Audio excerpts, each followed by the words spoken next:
Yeah. Oh, it's a good size.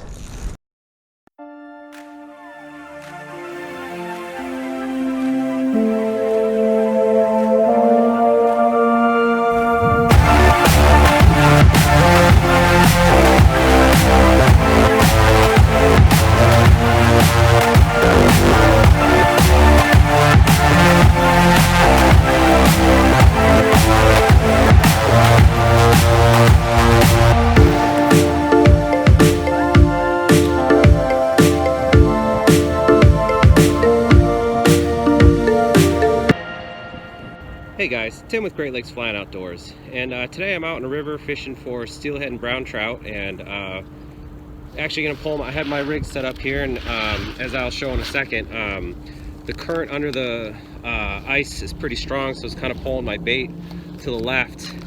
So I'm going to add a couple split shots on there just to make sure I can weigh this down so that my spawn sack's on the bottom. So I'll show that here in a second, but just got on the ice. It's pretty thin, about 3 to 4 inches, so I'm not going very far from shore, but there's some good fish in this waterway, so let's go ahead and see what happens. Okay, so I'm going to show you how I set up the auto. Granted, this is my homemade one. It's the same exact thing. This is what you're going to need for it, and kind of just what to expect. So I've got my ice stopper. I've got my weights because I need that for the river I'm fishing, and then I have, it's got an old sack on it, size 10 hook. You want a really small, sharp Gamakatsu size 10 hook. You want it to be strong, so that's why I went with this brand. I'm going to take, this is the one I made. I got a video on here too, I'll link it. That's the one I built, and it works really good. Works exact same as the auto. I fish side by side with my friend who's got one, and we do get the same as far as hook ratios, maybe not the same amount, just depending on where you set your rig up, but as far as hooked up fish, it's kept up with both that and the jaw jacker, and obviously tip ups. They don't really compare in this situation when you're chasing brown trout. So not exactly sure how deep it is here. I don't have any, my buddy's got the Vexlar, so that was scary, big old ice crack. So I'm just not going to drop it down very far, because like I said, this is a river, and when you're fishing brown trout, you don't necessarily have to have all of your baits on the bottom. You kind of want to scatter them, because sometimes the brown trout aren't consistent with where they're biting. You know, the kind of go-to is always put it as deep as you can get it, but that does not always work. I might be in a hole here, because that's going real deep. I'll have to check this in a little bit with the Vexlar, make sure this is accurate. There's bottom. Reel that up quite a way. Okay. Break this up on the trigger. It's a really sensitive trigger on here. Then obviously you always want to have your ice stopper, because if the ice stopping bobber freezes, let's see, I'll take this down. Sorry about that. So if the ice stopper freezes, your line doesn't run smoothly through it. When the fish hits, the trigger mechanism will fail. It won't work. Pour the excess water out, put a little bit in there. And I like to run it up and down the line a little bit. And then, see, I don't have any balsa wood bobbers with me today, so I have this light thing. See how it's shooting right back up? Because I got so much heavy weight. Trick, and you can do this also with the balsa wood, is I take just a piece of ice and just kind of squeeze it on there, and now I've got enough weight. And then I kind of chip a little bit away, because I don't want the fish to feel it. I just want it to be enough weight to let it hold like that. So I can probably even take off a little bit more. Oops, start over there.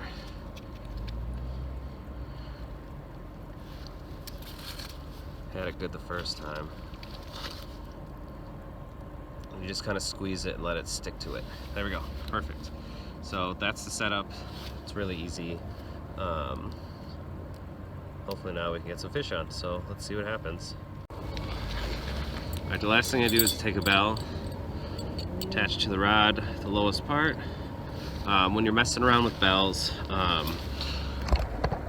you want to make sure that, like when I take it off, I put my finger in here and take it off like that. The reason is I don't want to just be prematurely ringing this bell, because not only am I'm not the only one fishing with them, but you don't want to become complacent to the sound. So just do your best to not walk around ringing the bell, because you don't want your friends to start looking around at yourself and be like, oh, it's just someone ringing the bell. The only time you want to hear it is when a fish has set your trigger off. So keep that in mind when you're using these, but it just kind of helps hear it, even though especially the automatics, they have the snap sound when the arm falls down, but this just adds a little bit of extra confidence in hearing and finding which rod's gone off.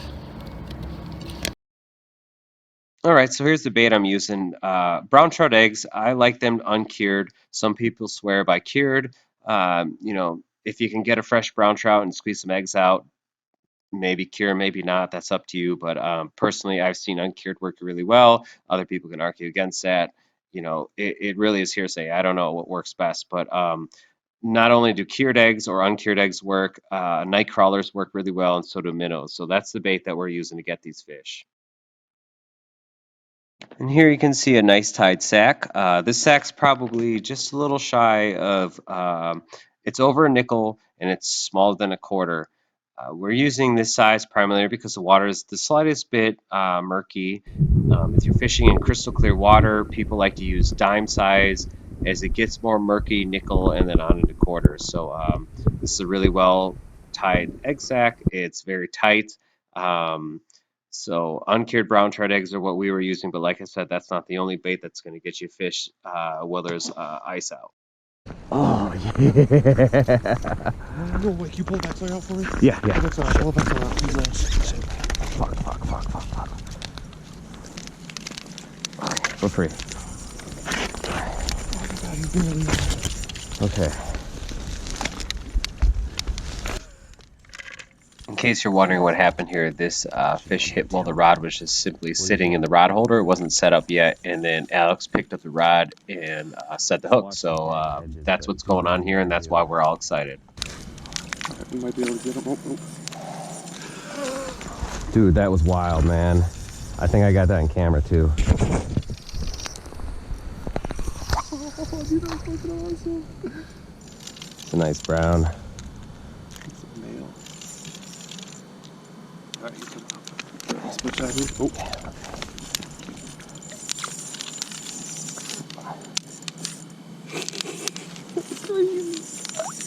I saw it bob when it was sitting in the holder. Was that you? Yeah. Well, I saw a mark down there. I thought it was an eye. Oh, fuck.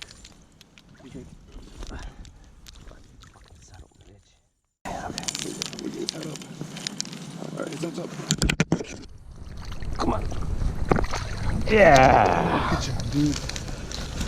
Yeah. Lift this side up so he's not so bent. Perfect.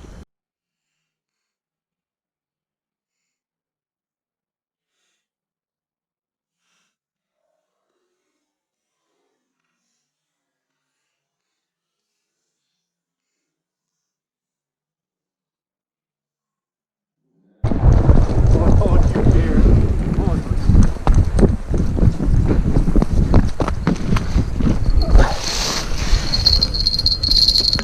Got him? Yeah.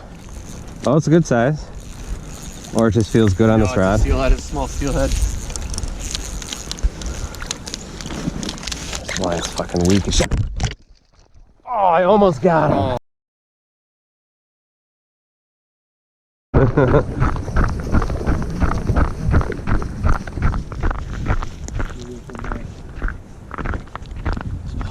Did you see it? I saw the bobber go up. Oh, really? Yeah.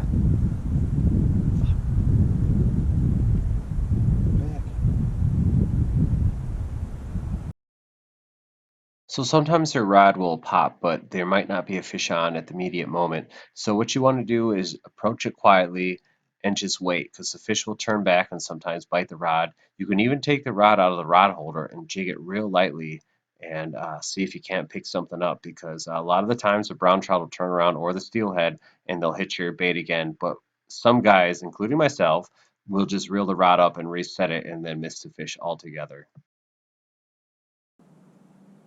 I wonder if he jigged it at all.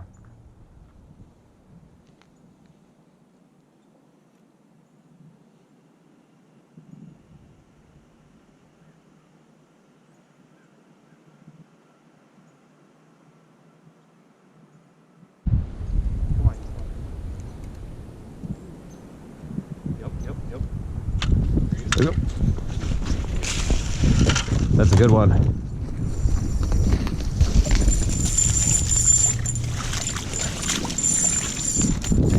That's a steelhead. Let me know if you want me to pull that rod over there. He's right here. Okay.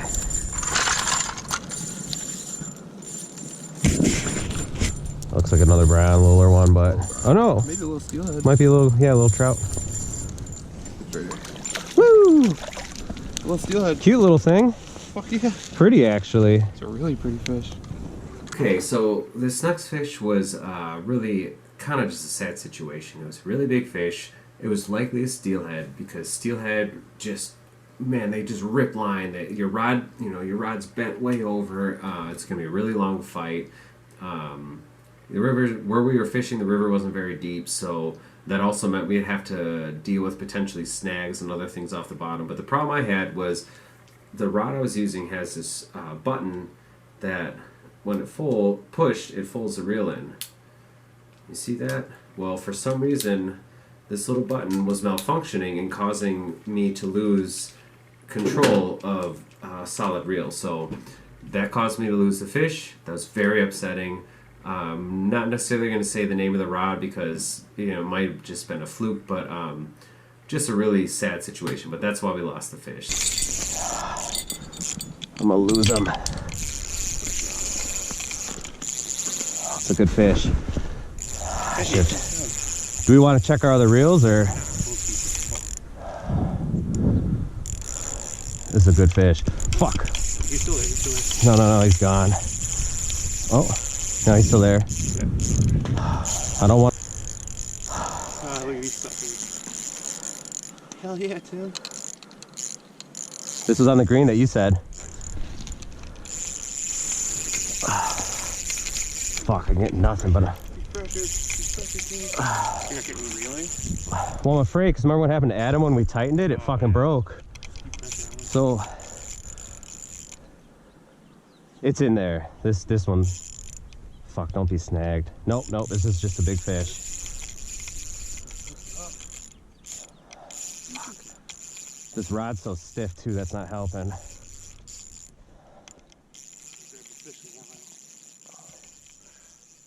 Dude, this spot is fucking sick. This fish feels like I'm hooked on a cinder block. So that fish was lost, but it wasn't the only fish we got that day. And funny enough, as soon as that fish broke off, we had another fish hit almost immediately. But unfortunately, I shut my camera off and lost the footage. But yeah, sit tight because we had a few more fish that came up to pay us a visit. Was this scary when you got him? Ah, we were late on that one. Yeah, I shouldn't have slid there. I didn't think it was a slide so far. Yeah. Dude, the slide's dangerous. Oh, it's on there. Shit. There? No. Fuck.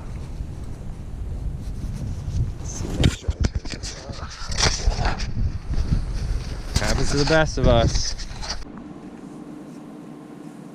That was on white. How long do you wait usually? Alright, go check it out. All right. Maybe you'll leave it sit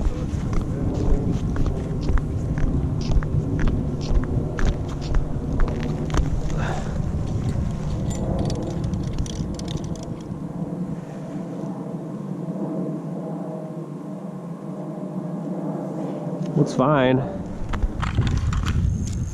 Oh, you can see him under there. Bigger though.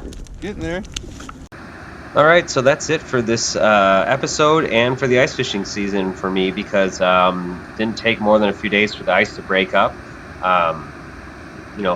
feel free to ask any questions about what we're doing today. But fishing for trout in the ice is pretty simple. It's all about getting out there early, setting up your baits good, and getting to your rod as quick as you can. So please like and subscribe. Be safe out there and tight lines.